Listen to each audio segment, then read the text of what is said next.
My friend, I see the challenges you face, and I want you to know that it's okay to feel the weight of those struggles. But in those moments of doubt, remember this: the best is yet to come. Life is a journey, and right now, you might be in the midst of a storm. But storms pass, and beyond them lies a sunrise, promising a new day, new opportunities, and new beginnings. Your journey is a unique story, and the current challenges are just a small part of the larger picture.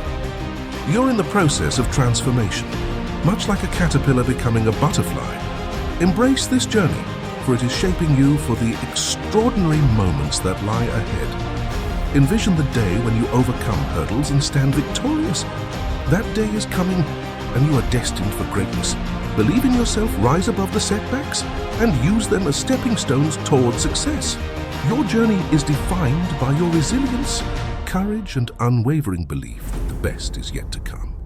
Now go out there and conquer your dreams. Your time is now. Keep trying, keep believing, and watch as the best unfolds before you.